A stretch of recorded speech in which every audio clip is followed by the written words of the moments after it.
আল্লাহ পাক বলেন, জেনে রাখো দুঃখ এবং কষ্টের সাথে রয়েছে সুযোগ আর সুবিধা, আর অসচ্ছলতার সাথে রয়েছে উদার সচ্ছলতা। জোরে কোন সুবহানাল্লাহ। কাজে ভয় পাওয়ার কারণ নাই, হতাশ হওয়ার কারণ নাই। গুনাহ করেছো, হতাশ হয়ো না। যুবকদের গুনাহ করা স্বাভাবিক। ইউনিভার্সিটির ছাত্র, কলেজের ছাত্র, প্রফেসর, শিক্ষক, অফিসার ঘুষ খেয়েছেন, জিনা করা হয়েছে, মদ খাওয়া হয়েছে, মিথ্যা কথা বলা হয়েছে, যাই কিছু করেন না কেন ভয় পাওয়ার কারণ নাই, নিরাশ হওয়ার কোনো দরকার নাই। আল্লাহ পাক ডেকে বলেছেন, কুল ইয়া ইবাদিয়াল্লাযীনা আসরাফু আলা আনফুসিহিম লা তাকনাতু মির রাহমাতিল্লাহ। আমার আল্লাহ বলেন, ও নবী আপনি শুনায় দেন, হে আল্লাহর বান্দারা, তোমরা যারা নিজেদের উপরে বাড়াবাড়ি করেছো, নিজেদের উপরে জুলুম করেছো, অত্যাচার করেছো, আমি আল্লাহর রহমত থেকে নিরাশ হয়ে যেও না। মানুষ যদি অপরাধ করে, বাপের সাথে অপরাধ করেছে, মায়ের সাথে অপরাধ করেছে, মা বাবা সন্তানের চাইতে এত বড় কল্যাণকামী তো আর কেউ নাই, কিন্তু মা বাবা কোনোদিন বলে না আয় আমার ছেলে তোরে মাফ করে দেই, এরকম বলে নাকি? মন চায় ছেলে যদি মাপ চাইতো, খুশি হয়ে মাফ করে দিতাম, কিন্তু কেন যে আসে না, ডাকে না যে আয় মাফ করে দেই। মা বাপ আপনাকে এত ভালোবাসে, সেই মা বাপও আপনাকে বলে না যে আয় মাফ করে দেই। আমার আল্লাহ হচ্ছেন এমন আল্লাহ, আল্লাহ রাব্বুল আলামিন ডাকেন, এ বান্দা খুন করেছিস ফিরে আয়, জিনা করেছিস ফিরে আয়, হত্যা করেছিস ফিরে আয়, চুরি করেছিস ফিরে আয়, কুফরি করেছিস ফিরে আয়, সুদ খেয়েছিস, ঘুষ খেয়েছিস, মদ খেয়েছিস ফিরে আয়, এসে আমার দরবারে চোখের পানি ফেল, আমার দরবারে কাঁদাকাটি কর।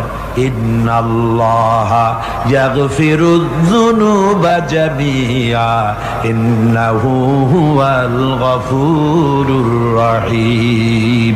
আমার দরবারে চোখের পানি ফেলে কাঁদ, আমি রব্বুল আলামিন জিন্দেগীর গুনাহ মাফ করে দেব। সুবহানাল্লাহ কর, সুবহানাল্লাহ কর।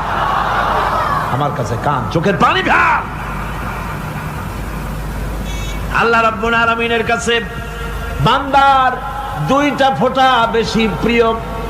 একটা হলো জিহাদের ময়দানে যে রক্ত ফোঁটা দেওয়া হয়, এটা আল্লাহর কাছে প্রিয়।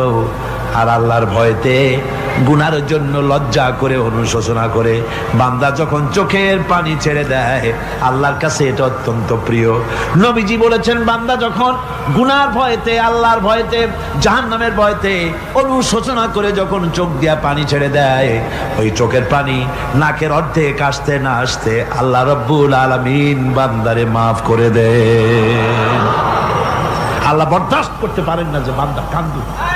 আমার ভাইরা, আল্লাহ রহমত, এই পৃথিবীতে আল্লাহর রহমতকে 100 ভাগ করা হয়েছে। আল্লাহ রহমতের কত ভাগ? এই 100 ভাগের 1 ভাগ সারা পৃথিবীতে ছড়াই দেওয়া হয়েছে। আর 99 ভাগ কার কাছে? আল্লাহর কাছে। এজন্য আল্লাহ রাব্বুল আলামিন বলেছেন, নাব্বি ইবাদি আন্নি আনাল গফুরুর রহিম।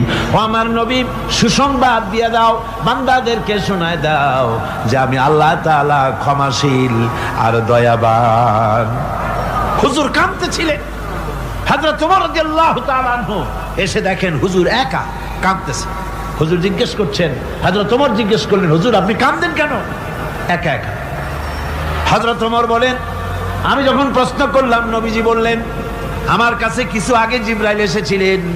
জিবরাইল এসে আমাকে বললেন, আল্লাহ পাক বলেছেন, হে আমার নবী, ইসলামের ভিতরে থেকে যে সমস্ত মানুষগুলো ইসলামের ভিতরে থেকে চুল আর দাড়ি পাকায় দিছে, কিয়ামতের দিন এই লোকগুলারে আমি শাস্তি দিতে আমার শরম হবে।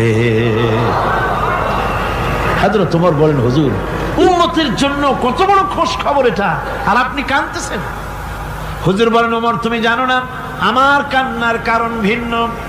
আমার কান্নার কারণ হলো যে আল্লাহ রাব্বুল আলামিন কিয়ামতের দিন দাড়ি চুল পাকা বান্দারে শাস্তি দিতে শরম করবেন, সেই দাড়ি চুল পাকা বান্দাগুলি আল্লাহর সাথে নাফরমানি করতে শরম করে না। আমি এই লজ্জায় কাঁদতেছি ভাইরা। হুজুর আল্লাহ পাক বলেন, ও আমার নবী, রাতের আধারে যখন একটা বুড়া আমার দরবারে হাত উঁচু করে, একটা বুড়া মানুষ রাতের আধারে যখন আমার দরবারে হাত উঁচু করে আর যখন বলতে থাকে রব্বুল আলামিন, আমার পেছনের জীবনটা বড় খারাপ করেছি, এমন কোন কাজ জীবনে করি নাই যা তোমার কাছে কিছু দাবি করতে পারি, সব রকমের নাফরমানি করেছি, আজ আমি বুড়া হয়ে গেছি, কামাই করতে পারি না, ছেলে আমাকে চোখে দেখতে পারে না, পুত্রবধূ আমাকে ঘরে জায়গা দেয় না, আমার স্ত্রী আমাকে দেখতে পারে না, রোজগার করতে পারি না, হাঁটতে পারি না, চলতে পারি না, সবার কাছে আমি তিতা হয়ে গেছি, আমি দাঁড়াতে পারি না, কোমরে ব্যথা পাই, হাঁটুতে ব্যথা পাই, চলতে পারি না, কানে শুনতে পাই না, চোখে দেখতে পারি না, আর তোমার কাছে কিছু চাইয়া নেব এমন ভালো কাজও করি নাই। এইভাবে যখন বান্দা কাঁদতে থাকে আমার দরবারে, ও আমার হাবিব আমার রহমতের দরিয়ায় জোশ মেরে যায়, আমার শরম হয় এই বুড়াটারে কেমনে খালি হাতে ফিরাইয়া দেই। সুবহানাল্লাহ, সুবহানাল্লাহ। আমার আল্লাহর এত দয়া, আমার আল্লাহর এত মায়া, এত মহব্বত। আমার আল্লাহ রাব্বুল আলামিন বলেন, وَإِذَا سَأَلَكَ عِبَادِي عَنِّي فَإِنِّي قَرِيبٌ। আমার হাবিব, আমার বান্দা আমার ব্যাপারে প্রশ্ন করে, আমি বান্দার একদম নিকটে। কোরআন শরীফের ভিতরে যত জায়গায় রাসূলকে বলা হয়েছে সুয়ালের কথা, আপনাকে প্রশ্ন করা হয়, আল্লাহ তার জবাব কুল এই কথা বলে জবাব দিয়েছেন। যত জায়গায় সুয়াল এসেছে, যেমন কোরআনে কারীমের মধ্যে আল্লাহ পাক বলেন, ওয়ায়াসআলুনাকা আনিল মাহিদ, মেয়েদের হায়েজ সম্পর্কে জিজ্ঞাসা করা হয়, কুল হিয়া আযা, হে নবী আপনি বলুন। এভাবে করে কুল দিয়ে জবাব দেওয়া হচ্ছে। আবার প্রশ্ন করা হচ্ছে, ওয়ায়াসআলুনাকা আনিল আনফাল, এই গনিমতের মাল সম্পর্কে হুজুর আপনাকে, হে নবী আপনাকে প্রশ্ন করা হয়। আল্লাহ কুল দিয়া জবাব দিলেন, আল্লাহ বলেন আপনি বলেন। ওয়ায়াসআলুনাকা আনিল খামরি ওয়াল মাইসির, আল্লাহ পাক বলেন নবী আপনারে প্রশ্ন করা হয়, কুল ফীহিমা ইসমুন কাবীর, আল্লাহ কুল দিয়া বললেন তুমি বলো। আবার বলা হলো, ওয়ায়াসআলুনাকা আনিল আহিল্লা কুল হিয়া মাওয়াকিতু লিন্নাস, ও নবী আপনাকে প্রশ্ন করা হয় চাঁদের ক্রমবর্ধমান এবং ক্রমহ্রাস, এই যে বাড়ে আর কমে, পূর্ণিমা হয় অমাবস্যা হয়, কেন হয় আপনি বলুন। কুল, আপনি বলেন এটা আমি অক্ত এবং সময়, বছর আর দিন গণনা করার জন্য পৃথিবীবাসীদের জন্য বিনা পয়সায় একটা ক্যালেন্ডার বানাইয়া আকাশে ঝুলাই রেখেছি। এভাবে যত জায়গায় এসেছে আপনাকে প্রশ্ন করা হয়, তত জায়গায় আল্লাহ জবাব দিয়েছেন কুল আপনি বলেন। গোটা কোরআন শরীফের ভিতরে এই একটি মাত্র জায়গা যেখানে বলা হয়েছে আপনাকে প্রশ্ন করা হয়, আল্লাহ এখানে বলতে পারতেন কুল আপনি বলেন, আল্লাহ তোমাদের নিকটবর্তী, এভাবে জবাব হয় নাই। এটা কায়দাটা হলো এই, আল্লাহ বলতেছেন ওয়াইজা সালাকা ইবাদি, ও আমার নবী প্রশ্ন তো আমার বান্দারা আমার ব্যাপারে করেছে, এবার আপনার জবাবের কোনো দরকার নাই, প্রশ্ন আমার ব্যাপারে আমি নিজে জবাব দিয়ে দেই। ফাইন্নী কারীব, ও বান্দা আমার ব্যাপারে প্রশ্ন করেছিস, জবাব আমি দেই, আমি তোর সবচাইতে বেশি নিকটে। সুবহানাল্লাহ, কত নিকটে? ওয়ানাহনু আকরাবু ইলাইহি মিন হাবলিল ওয়ারিদ, তোর যে রব এই শাহরগের চাইতেও আমি তোর বেশি কাছে। সুবহানাল্লাহ, আমারে ডাক, আমারে ডাক, কলিজা দিয়া ডাক, অন্তর দিয়ে ডাক। মনের থেকে মানুষ যদি ডাকে, মুখের ডাক আর মনের ডাক এক জিনিস নয়। দিল সে জুবাত নিকলতি হ্যায় असर रखती है पर नहीं मगर ताकते परवाज रखती है। দিল থেকে যে কথা বেরোয় তা প্রভাব বিস্তার করে, ডানা নাই কিন্তু ওড়ার ক্ষমতা রাখে। মনের কথাই ভিন্ন, মন থেকে, দিল থেকে, কলিজা থেকে, অন্তরের গভীর কন্দর থেকে মুহাব্বতের সাথে কেউ যদি একবার বলে আল্লাহ, আল্লাহ রাব্বুল আলামিন বলেন অন্তরের অন্তঃস্থল থেকে একটি বার যদি বান্দা বলেন আল্লাহ, আল্লাহ বলেন 70 বার সাড়া দিয়া জিজ্ঞেস করি বান্দা কি চাও, আমি তোমার কাছে আছি। সুবহানাল্লাহ, আমি তোর একদম কাছে, কি চাস বল, বল আমার কাছে। এমন দয়াবান, এমন মেহেরবান, এমন আল্লাহ আমাদের। সে আল্লাহ রাব্বুল আলামিন তিনি বলছেন وَقَالَ رَبُّكُمْ উদউনি আস্তাজিব লাকুম, তোমাদের রব বলেছেন আমারে ডাকো, আমি আল্লাহ ডাকের সাড়া দিয়া দেব। সুবহানাল্লাহ। কারে ডাকতে হবে? কারে ডাকতে হবে? এই বিশাল জনসমুদ্র একটুকে চিল্লা কোন কারে ডাকতে হবে? কোন পীর সাহেবকে নয়, আল্লাহর কসম কোন খাজা বাবাকে নয়, ডাকতে হবে কারে? চিল্লায় কোন কারে? ওয়াকালা রাব্বুকুম উদউনি, তোমার রব তোমাকে বলতেছে আমারে ডাকো, আস্তাজিব লাকুম, আমারে ডাকবে আমি সাড়া দিয়ে দেব। সুবহানাল্লাহ। আল্লাহকে ডাকেন, কি চাই আপনার বলেন, কি চাই? আল্লাহর কাছে চান, আল্লাহ দিয়ে দিবে। দেওয়ার জায়গা আল্লাহর কাছে চাইবেন, আল্লাহ দিবেন। দেওয়ার জায়গা, চাওয়ার জায়গা হলো সেজদায় পড়ে যাবেন। আমার ভাইয়েরা জায়গাটা চিনায় দিলাম। মাজারে যাওয়া লাগবে না, কবরে যাওয়া লাগবে না, 2 রাকাত নামাজ পড়ে সেজদায় পড়ে গিয়া যত বিপদ আছে, মুসিবত আছে, সেজদার মধ্যে চোখের পানি ছেড়ে দেন আর কেন্দে কেন্দে জীবনের কথা বলেন। আল্লাহ রাব্বুল আলামিন আপনার আওয়াজ শুনবেন আর দোয়া কবুল করে নিবেন। কাঁদতে হবে আল্লাহর কাছে। কার কাছে? আল্লাহর কাছে। আল্লাহর প্রতি আপনি পূর্ব পশ্চিমে কতবার মুখ ঘোরালেন, এটাই কিন্তু আপনার আসল সৎ কাজ নয়। আসল সৎ কাজ হলো আল্লাহর প্রতি ঈমান আনা। এই ঈমানের ব্যাপারে 3টা দিন আমরা পার করে দিলাম, এখনো কথা শেষ হয় নাই। আল্লাহর প্রতি ঈমান আনলে পরে যে উপকারটা হবে 5ম নম্বরে, সেটা হলো কঠোর এবং কঠিন বিপদের ভিতরে বান্দার ভিতরে অবিচলতা এবং ধৈর্যের সৃষ্টি হয়ে যাবে।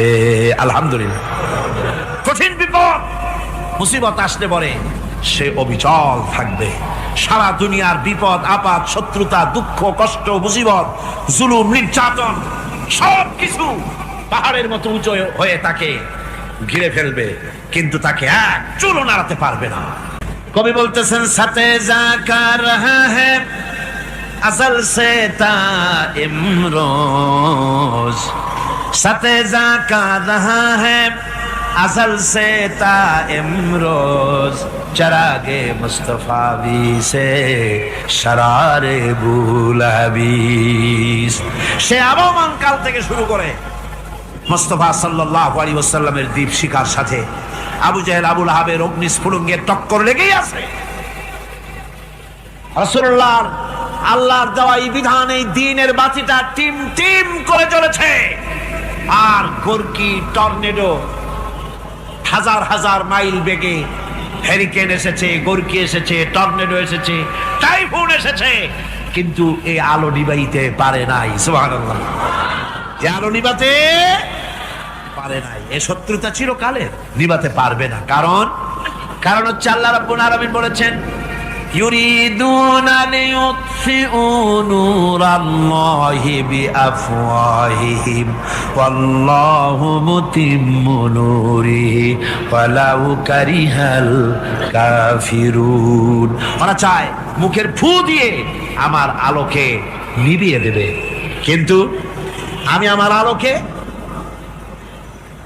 পূর্ণতা দান করব, তাতে কাফের বেঈমানদের কলজায় যত জ্বালা যন্ত্রণা হোক আমার দ্বীন কেউ মিটাই দিতে পারবে না। সুবহানাল্লাহ।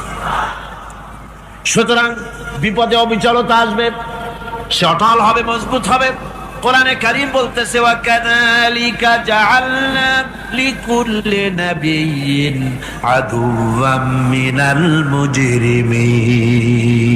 এই পৃথিবীতে এমনি করে আমি সকল নবীদের শত্রু বানিয়েছি, সব পাপিষ্ঠ অপরাধীদেরকে। নবীদের সাথে বিরোধিতা করেছে কারা? পাপিষ্ঠরা, অপরাধীরা। মানুষ অত্যাচারিত হয়েছে, সাহাবায়ে কেরাম অত্যাচারিত হয়েছেন।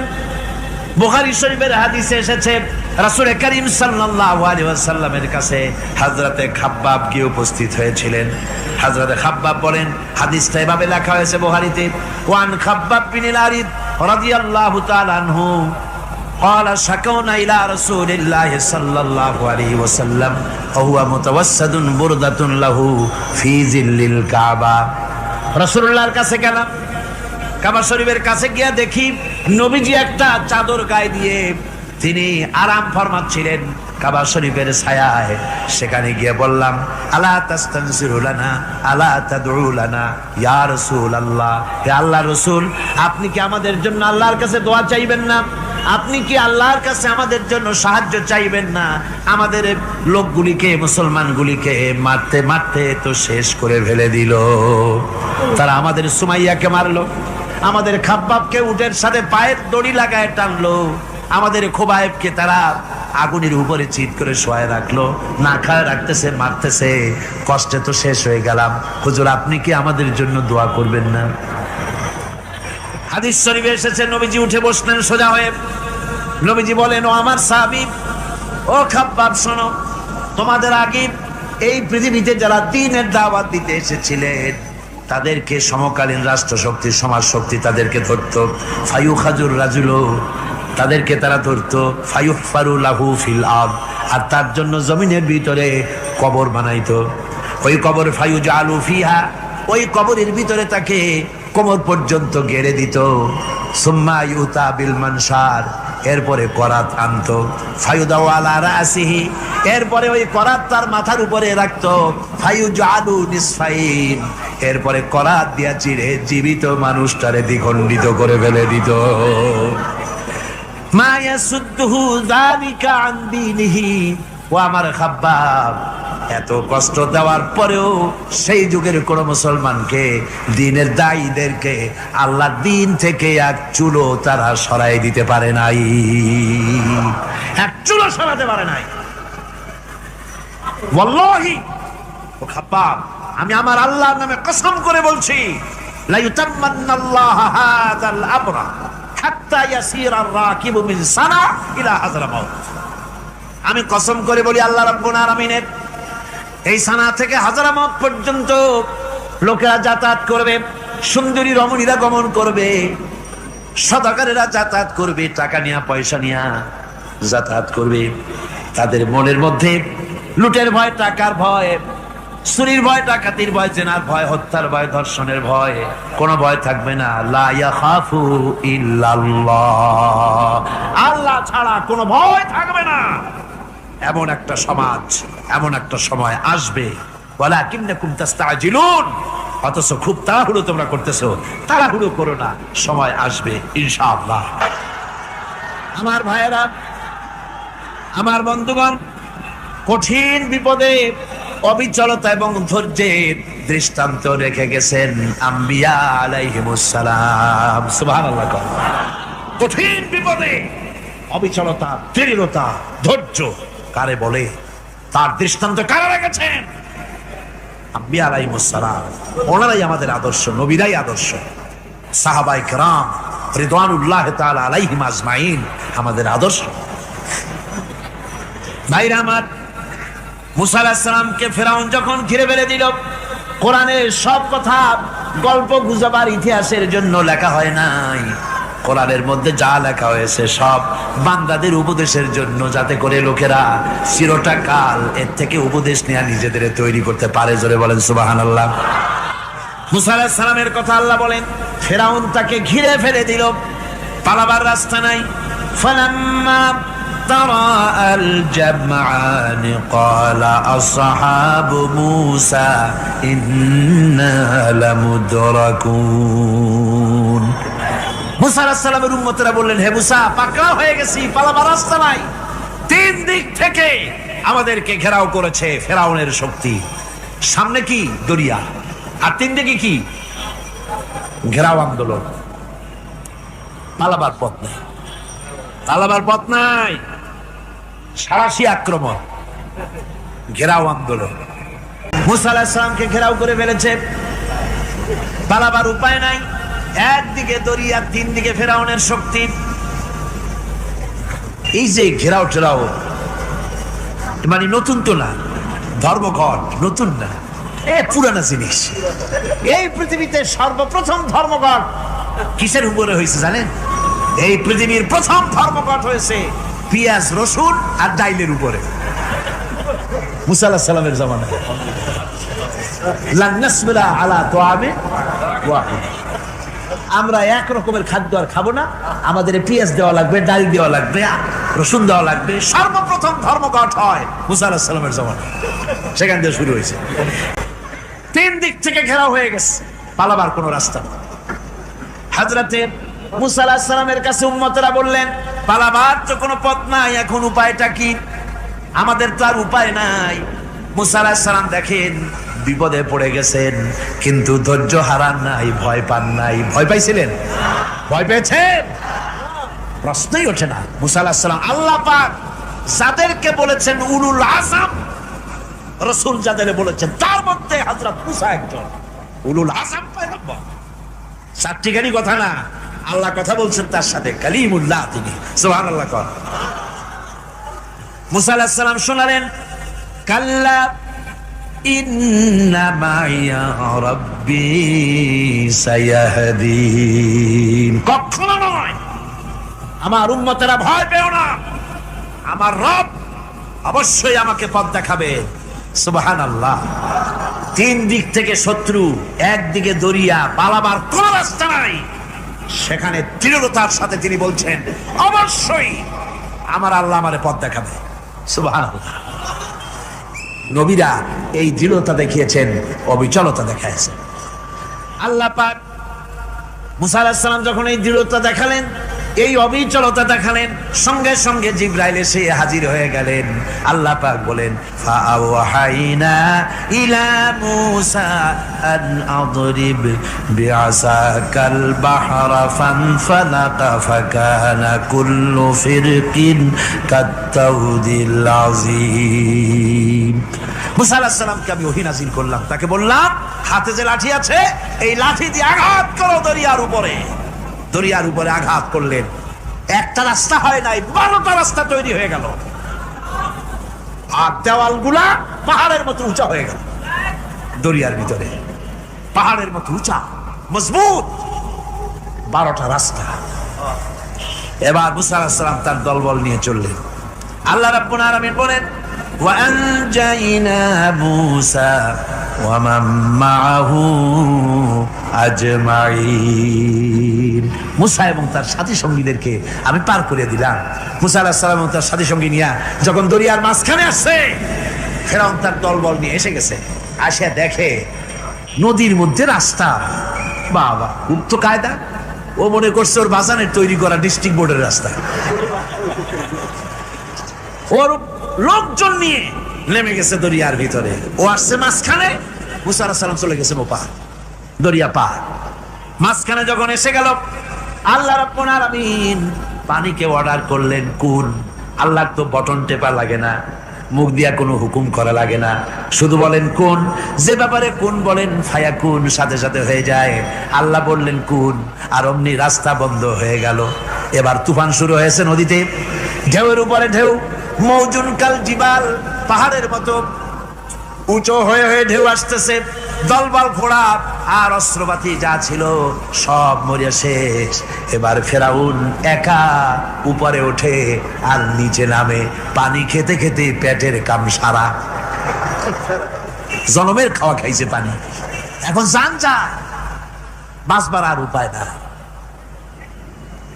বাঁচবার আর উপায় নাই। ফেরাউন তার নিজের জীবন সম্পর্কে হতাশ হয়ে গেল।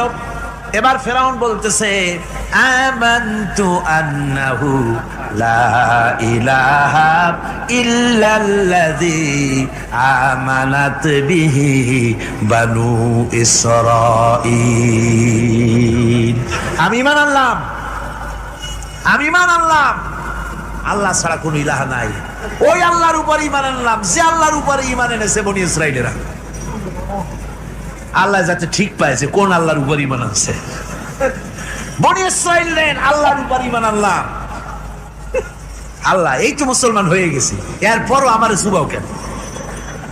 আল্লাহ রাব্বুল আলামিন জবাবে বলেন আল আন, এখন ওয়াকাদ আসাইতা ক্বাবলু ওয়া কুনতা মিনাল মুফসিদিন। এখন ঈমান আনার কথা বলছো, অথচ যুগের পর যুগ, বছরের পর বছর ধরে আমার মানুষের উপরে মন গড়া আইন চালায়েছো, আমার পয়গম্বরের সাথে বেয়াদবি করেছো। আজ তোমাকে আমি ছাড়ছি না, তোমাকে আজকে ছেড়ে দেব না, আমি তোমাকে মারব। আর সমস্ত প্রাণীগুলিকে, স্থলচর প্রাণীগুলিকে আল্লাহ পাক অর্ডার দিয়া দিলেন, এই ফেরাউনের লাশকে ডুবাবি না, পচাবি না, খাবি না। আল ইয়াউমা নুনাজ্জিকা বিবাদানিক, আমি তোমার শরীরে বাঁচায় দেব। পোকে খাবে না, পানিতে পচবে না, মাছে খাবে না, কুমিরে খাবে না, দুনিয়ার কোনো পশুতে খাবে না। আমি তোরে শুটকি বানাইয়া রাখবো, যাতে করে দুনিয়ার সমস্ত ফেরাউন যত যুগে যুগে আসে তোরে দেখে যেন হেদায়েত নিতে পারে। ফেরাউনকে আল্লাহ শুটকি বানায় রাখছে। আমি ফেরাউনদের লাশ দেখেছি ব্রিটিশ মিউজিয়ামে। ফেরাউন তো একটা না, অনেকগুলা। আসলটারে অবশ্য দেখিনি। ব্রিটিশ মিউজিয়ামে ওই ফেরাউনগুলার লাশ যখন অসুবিধা হয়, মমিগুলি, তখন ইংল্যান্ডে নিয়ে যায় চিকিৎসা করাবার জন্য। চোখ টোক আছে গর্তের ভিতরে, তারপরে চামড়া টামড়া হাড়ের সাথে মিশানো, ওইভাবে চেহারা দেখলে মনে হয় যে সত্যি ফেরাউনিগুলো।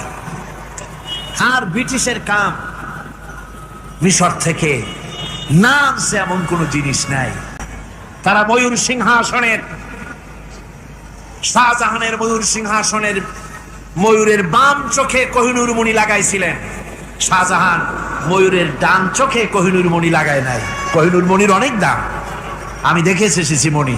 এখন সেটা কুইন এলিজাবেথের মুকুটে শোভা পাচ্ছে। সেই মণি এমনি বলে প্রবাদে ৭ রাজার ধন এক মানিক্য, বলেন এরকম, অনেক দাম।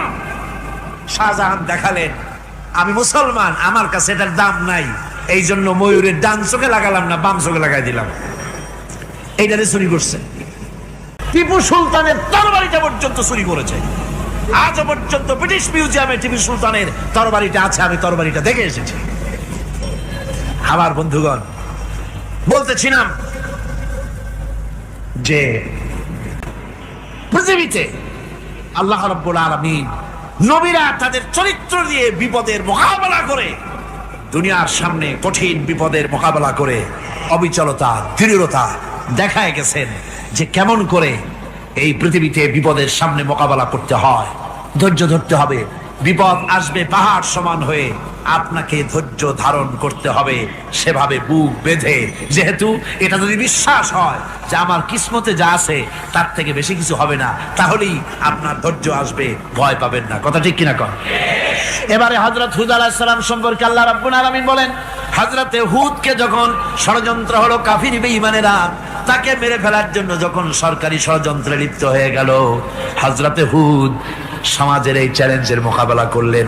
হযরত হুদ বলেন, ফাকিদুনি জামিআন সুম্মা লা তুনজিরুন ইন্নী তাওয়াক্কালতু আলাল্লাহি রাব্বি ওয়া রাব্বিকুম। আমি, তোমরা তোমাদের ষড়যন্ত্র আমার বিরুদ্ধে যত পারো আমার বিরুদ্ধে ষড়যন্ত্র চালাও, এতটুকুন আমার অবকাশ দিও না। আমি এমন আল্লাহর উপরে ভরসা করেছি যার হাতের ভিতরে তোমাদেরও জান আর আমারও জান। যা পারো তাই করো। সরকার, সমস্ত শক্তি একত্রিত হয়ে আমার মোকাবেলা করো। একদিকে হুদ আলাইহিস সালাম, আর একদিকে গোটা জাতি। হযরত হুদ ভয় পায় নাই। সুবহানাল্লাহ কোন। ঈমান বিল্লাহ মানুষের কলিজাকে এভাবে শক্ত করে দেয়, কোন আলহামদুলিল্লাহ। এবারে এই বিপদের, কঠিন বিপদের মোকাবেলা করে আমার রাসূল যে প্রমাণ দিয়া গেলেন, আমার রাসূল যে কঠিন বিপদের মোকাবেলা করলেন, ভাইরা আমার, হিজরতের রাতে সওর পাহাড়ের ভিতরে যখন তিনি আশ্রয় নিলেন, হযরতে আবু বকরের সাথে ছিলেন। হযরতে আবু বকর রাদিয়াল্লাহু তাআলা আনহু বলেন, হুজুর আপনি দাঁড়ান, এটা তো পাহাড়িয়া গুহা, গুহার ভিতরে সাপ থাকতে পারে, বিচ্ছু থাকতে পারে, আমি আগে ঢুকি, বিপদ যদি হয় আমার উপর থেকে হয়ে যাক। গুহার ভিতরে নেমে গুহা সাফ করলেন। এরপরে হুজুরকে ডাকলেন, হুজুর তাশরীফ নিলেন গুহার ভিতরে। এরপরে হুজুর বললেন, আবু বকর, পাহাড়ে হেঁটে হেঁটে 2-3টা পাহাড় পাড়ি দিয়া যাওয়া লাগে সৌর পাহাড়ে। মদিনার সোজা রাস্তা হুজুর ধরেন নাই, মেসফালার পথ দিয়া, জাবালে কেদোয়ার উপর দিয়া 3টা পাহাড় পাড়ি দিয়া তারপরে হুজুর গেলেন সৌর পাহাড়ে। গুহার ভিতরে হুজুর তাশরীফ নিলেন। বললেন, আবু বকর তুমি বসো, তোমার উরুর উপরে মাথা রেখে আমি একটু আরাম করি। হযরতে আবু বকর বসলেন, হুজুর তার উরুর উপরে মাথা রেখে ঘুমায় গেলেন। আর এরপরে কাফির বেঈমানেরা তালাশ করতে করতে কাফেররা এসে গেল পায়ের চিহ্ন দেখে দেখে গর্তের কাছে। হযরত আবু বকর ভয়তে কেঁদে ফেললেন, আরে আর তো উপায় নাই, এবার তো ধরা পড়ে গেছি, এবার নবীজিকে মেরে ফেলে দেবে। নবীর মহব্বতে, নিজের মহব্বতে নয়, নবীর মহব্বতে কাঁদতেছিলেন। হুজুর বলেন, হুজুরের ঘুম ভেঙে গেল। বলো, আবু বকর কাঁদো কেন? ছেলের কথা, মেয়ের কথা, বিবির কথা, বাড়ির কথা মনে পড়লো নাকি? হযরত আবু বকর বলেন, ইয়া রাসূলুল্লাহ, আল্লাহর কসম করে বলি, যেদিন ঈমান এনেছি এই কলিজার ভিতরে মা বাপ, স্ত্রী, পুত্র, পরিজন, এমনকি আমার নিজের জীবনের চাইতে আপনারে বেশি ভালোবাসি। তা কাঁদো কেন? কাঁদো কেন? হযরত আবু বকর বলেন, হুজুর ধরা পড়ে গেছি, কাফেররা এসে গেছে গর্তের কাছে, তাকালি আমাদের দেখতে পাবে, আমরা তো মাইনরিটি, ওরা তো মেজরিটি, আমরা তো ধরি মারি ফেলাই দেবে, আপনাকে মেরে ফেলে দেবে, এই জন্য কাঁদি। আল্লাহ রাব্বুল আলামিন, হুজুর তখন কি দৃঢ়তা, কি অবিচলতা, কি ধৈর্যের পাহাড় সম মনোবৃত্তি তখন দেখালেন। আল্লাহ কোরআন শরীফে চিরকাল যাতে মানুষেরা হেদায়েত নিতে পারে, সেজন্য হুজুরের কথা উঠায় দিলেন কোরআনে। আল্লাহ পাক বলেন, ইযহুমা ফিল গার ইয ইয়াকুলু লিসাহিবিহি লা তাহজান ইন্নাল্লাহা মা'ানা। ও বন্ধু, ভয় পেও না, আল্লাহ আমাদের সাথে আছেন। সুবহানাল্লাহ। আল্লাহ আমাদের সাথে আছেন, আমরা মাইনরিটি নই, আমরা মেজরিটি। আল্লাহ আছে আমার সাথে, ভয় পাওয়ার কোনো কারণ নাই। সুবহানাল্লাহ। আল্লাহ পাক বলেন, فأنزلallahu sakinatahu alayhi wa ayyadahu bijunudin lam tarawha। আমি এদের অন্তরের ভিতরে আমি শান্তি নাজিল করে দিলাম, প্রশান্তি দিয়া দিলাম, আর আমি সাহায্য করলাম, আর এমন সব সৈন্য পাঠায় দিলাম যে সৈন্যগুলি তোমরা দেখতে পাও নাই। সুবহানাল্লাহ ওয়া বিহামদিহি। ভাইরা আমার, রাসূল করিম সাল্লাল্লাহু আলাইহি সাল্লাম এই বিপদের মাঝে, চরম বিপদের মাঝে অবিচলতা, দৃঢ়তা, কঠিন আত্মনির্ভরতা দেখিয়েছেন। এগুলি হলো ঈমানের 5ম নম্বরের উপকারিতা। আল্লাহর প্রতি ঈমান আনলে এভাবে পাহাড় সম ঈমান মজবুত হয়ে যায়।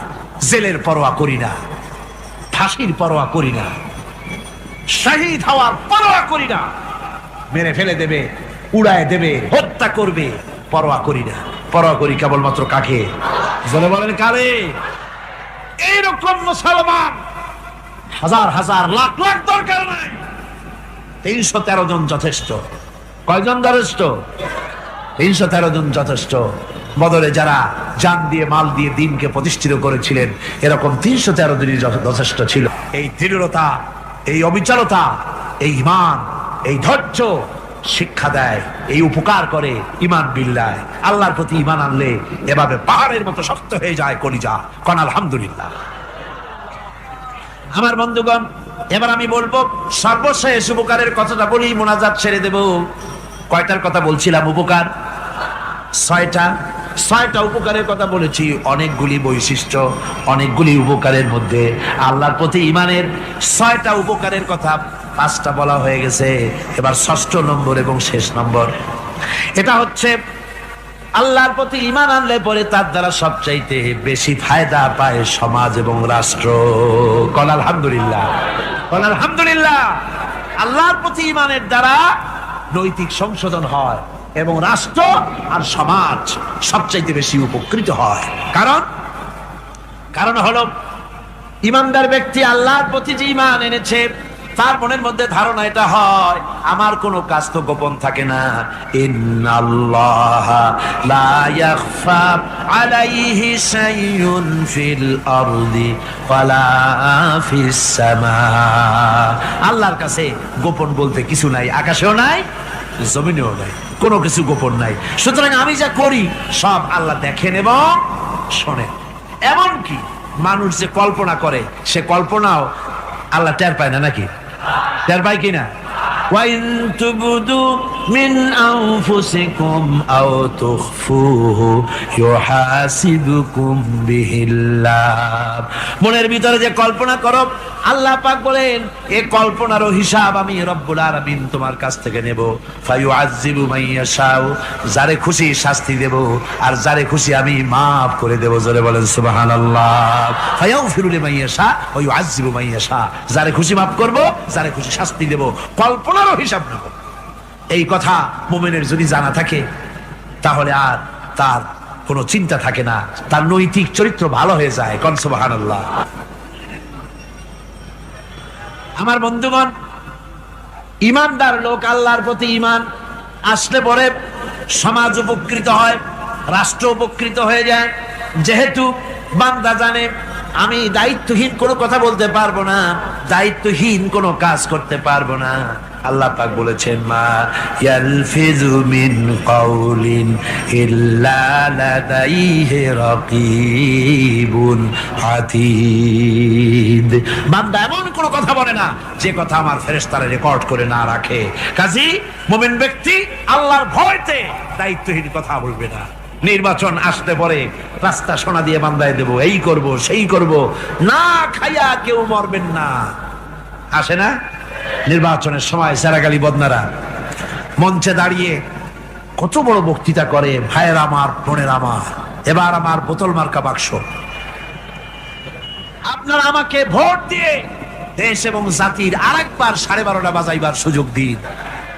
এবার ক্ষমতায় গেলে কেউ না খাইয়া মরবেন না, কিন্তু কি খাইয়া মরবে তাও বলেন।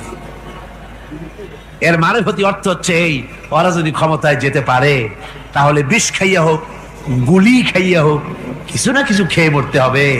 একেবারে খালি পেটে মরলে গ্যাস্ট্রিক হওয়ার সম্ভাবনা আছে। ঈমান বিল্লাহ যদি না থাকে, আল্লাহর ভয় যদি না থাকে, তাহলে দায়িত্বহীন কথা বলে। আর আল্লাহর ভয় যদি থাকে তাহলে নৈতিকতার সংশোধন হয়ে যায়, দায়িত্বপূর্ণ কথা বলে, মানুষকে ফাঁকি দেয় না। আমার বন্ধুগণ, আল্লাহ রাব্বুল আলামিন তার বান্দা যারা আল্লাহকে ভয় করে, সে ভয় করা বান্দাগুলির মনের মধ্যে চিন্তা এসে যায়, আমি যেখানে থাকি না কেন আল্লাহ আমাকে দেখতেছেন, শুনতেছেন। হযরত ওমর রাদিয়াল্লাহু তাআলা আনহু রাতের আধারে শেষ রাত্রে ঘুরতেছিলেন, দেখেন এক বাড়িতে কথা হচ্ছে, কথাবার্তার আওয়াজ পাওয়া যায়। মনে করলেন কোনো অসুখ বিসুখ নাকি। ঘরে গিয়ে কান পাচ্ছেন দেওয়ালের সাথে, শুনতে পাচ্ছেন ভিতরে বুড়ি মা তার মেয়েকে বলছে, এই মেয়ে ওঠ, উটের দুধ দোয়াই নিয়ে আসছি, এর মধ্যে পানি মিশা, তারপর সকালে বাজারে নিয়ে যা। মেয়ে বলছে, মা এই কামটা আমি পারবো না। কেন পারবি না? হযরত ওমর ফরমান জারি করেছেন, দুধে পানি মিশাতে নিষেধ করেছে, কাজে এই কাজটা আমি পারবো না। আরে বেটি, আমিরুল মুমিনিন দেখ এখন কোথায় যায়, ঘুমায় আছে, সে কি দেখতেছে নাকি যে পানি মিশাই না কি মিশাই? মেয়ে বলতেছে, মা আমিরুল মুমিনিনকে ফাঁকি দেওয়া যেতে পারে, তার পুলিশ বাহিনীকে ফাঁকি দেওয়া যেতে পারে, কিন্তু আল্লাহ রাব্বুল আলামিনের চোখকে ফাঁকি দেওয়া যাবে না। হযরত ওমর এই কথা শুনে বাড়ি চলে গেলেন আর নিজের ছেলেকে ডেকে বললেন, ছেলে আমার, অমুক জায়গায় একটা বাড়ি আছে, আর সেখানে একটা যুবতী মেয়ে আছে, ওই মেয়েটার বিয়ে হয়েছে কিনা শোনো, যদি বিবাহ না হয়ে থাকে তুমি তোমার নিজের বিয়ের প্রস্তাব দাও। আমিরুল মুমিনিন এই মেয়েটা সুন্দরী কেমন, স্বাস্থ্য কেমন কিছুই দেখলেন না, দেখলেন তাকওয়া। কি দেখলেন? আল্লাহর ভয়। আল্লাহর ভয় যখন একটা জাতির মধ্যে আসে, পুলিশ লাগে না, পুলিশের কাজ করে যায়। রাতে হোক দিনে হোক যেখানে আছি আল্লাহ আমারে দেখতেছেন। আল্লাহ পাক বলতেছেন, ওয়া হুয়া মাআহুম ইজ ইউবাইতুনা মা লা ইয়ারদা মিনাল কওলি ওয়া কানা আল্লাহু বিমা ইয়ামালুনা মুহীতা। আল্লাহ পাক বলেন, আমি তো আমার বান্দার নিকটে তখনও থাকি যখন সে গোপনে গোপনে রাতের বেলায় আমার মর্জির খেলাফ পরামর্শ করে।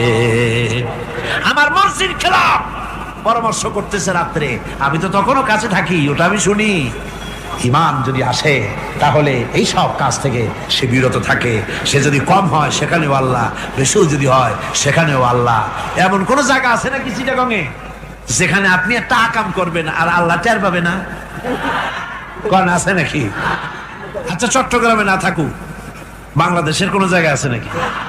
পার্বত্য চট্টগ্রামে যত পাহাড় আছে, উঁচু নিচে জায়গা আছে, ওই জায়গায় বোধহয় আছে নাকি? সারা পৃথিবীতে আছে কোথাও? আল্লাহকে ফাঁকি দেওয়ার জায়গা কোথাও? সব স্পষ্ট। আল্লাহ কি ঘুমায় নাকি? ঘুমায়? তার কাছে দিনও যায় রাতও যায়, সমানে তিনি দেখতে পান, শুনতে পান, সবকিছু দেখতে পান, সবকিছু শুনতে পান। তাকে ফাঁকি দেওয়ার কোনো উপায় নাই। এই জন্য ৬ষ্ঠ নম্বরের উপকার যেটা হয় সেটা হলো সমাজ উপকৃত হয় ওই মানুষ দিয়ে যার মধ্যে ঈমান আছে।